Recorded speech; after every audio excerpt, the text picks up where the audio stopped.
You've prepared for weeks. The presentation is tomorrow. The interview's in an hour. The moment arrives. You blank. Hands shake. Voice tightens. Everything you practiced evaporates. You perform at 30% of what you're actually capable of and spend the next week replaying every mistake. Meanwhile, an Olympic sprinter steps into the blocks at the final. 80,000 people screaming. Billion-dollar sponsorships on the line. 4 years of his life distilled into 9 seconds. He doesn't tighten. He doesn't blank. He runs the fastest race of his career. Same nervous system as you. Same adrenaline dump. Same threat signals firing through the same ancient brain hardware. The difference isn't talent. It isn't superhuman mental toughness. It's a documented, trainable psychological system that sports scientists spent 50 years building. And it transfers to every high-stakes moment you will ever face. I'm about to show you exactly what it is. By the end of this, you will never choke again. Chapter 1. The Performance Paradox. Here's the thing that destroys most people under pressure. Trying harder. Sounds wrong. It isn't. Psychologist Roy Baumeister at Florida State University studied choking for decades. He found one consistent pattern. People choke when they think too much about what they're doing. He called it explicit monitoring theory. Skills that are automatic get disrupted when conscious attention is directed at them. You learn to walk at age 1. If I told you to consciously think about every muscle movement required to walk across this room right now, you'd stumble. The conscious brain is too slow, too clunky. It interrupts the automatic system that already knows exactly what to do. When stakes rise, most people focus harder on their performance. Wrong move. That conscious attention breaks the automation. The skill falls apart. Olympic athletes don't think about their technique during competition. Technique is trained to automaticity in practice. Competition is about getting the conscious brain out of the way entirely. Their method is called a pre-performance routine, a specific, fixed sequence of thoughts and actions executed before every performance. Same order, every time, no variations. Michael Phelps put on the same playlist, did the same stretches, took the same number of strokes warming up before every single race for 12 years. Not superstition. Science. The routine occupies the conscious brain, gives it something to do, so it stops interfering with the automated system that actually performs. Your version. Build a 3-step pre-performance routine for your high-stakes situations. 1 physical action, 1 breathing reset, 1 specific focus phrase. Run it identically every time. Within 3 weeks, it becomes an automatic channel switch. Conscious brain parks itself. Performance system takes over.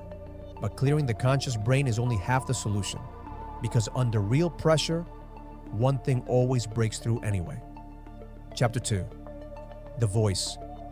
Every elite athlete has an internal critic. The voice that says you're going to mess this up. Everyone is watching. You don't belong here. Remember last time. Most people try to silence it. Wrong strategy. You cannot silence a voice by telling it to shut up. That's just 2 voices now. Louder. Sports psychologist Bob Rotella worked with more major golf champions than anyone alive. His finding after 40 years. The athletes who perform best under pressure don't have quieter inner critics. They have better relationships with the noise. They use a technique called cognitive diffusion, developed by psychologist Stephen Hayes at the University of Nevada. Instead of fighting the thought, you label it. My brain is having the thought that I'm going to fail. That's it. You don't argue with it. You don't affirm the opposite. You observe it like weather. The thought passes because you stop feeding it with resistance. Practical application. When the critical voice fires before a high-stakes moment, say this internally. There's that thought again. Then redirect attention immediately to your pre-performance routine.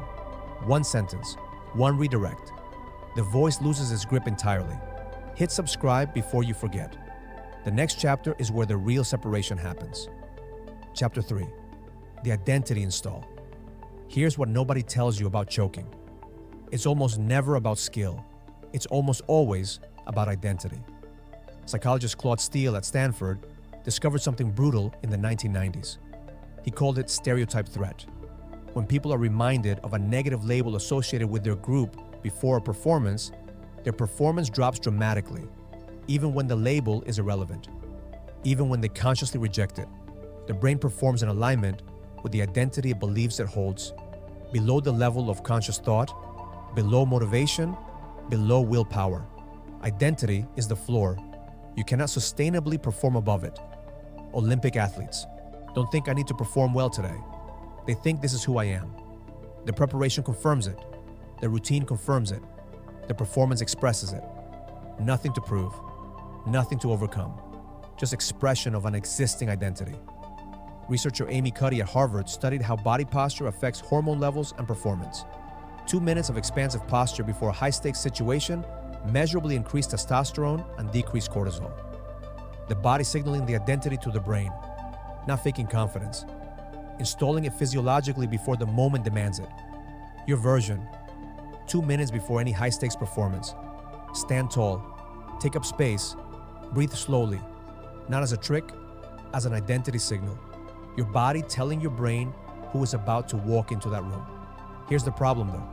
You can clear the conscious brain, you can diffuse the critical voice, you can install the identity, and you will still underperform if you haven't solved the one variable that determines everything else. Practice conditions. Most people practice in comfort and compete in chaos. They drill in safe environments, then wonder why performance collapses when pressure arrives. Sports scientists call this the practice competition gap. What you train in is what you train for. If your practice never includes pressure, discomfort, or consequence, your nervous system has zero experience handling them. The first time it meets real stakes is the worst possible moment to learn. Elite athletes manufacture pressure in practice deliberately. Consequences for mistakes, audiences watching, fatigue conditions, chaos variables. They make training harder than competition, so competition feels familiar. To keep it simple, stupid. Build your pre-performance routine and run it identically every time. Diffuse the critical voice with one label and one redirect. Install your identity physically before the moment demands it. And manufacture pressure in practice so competition feels like home. You were never a choker. You were just training in the wrong conditions with the wrong protocols. Now you have both. But here's the thing. Performing under pressure only works if you're actually absorbing and retaining what you practice. Most people train hard and remember almost none of it. That's why I made this video breaking down the exact system the best learners use to make everything stick permanently. It's almost unfair. Watch it next.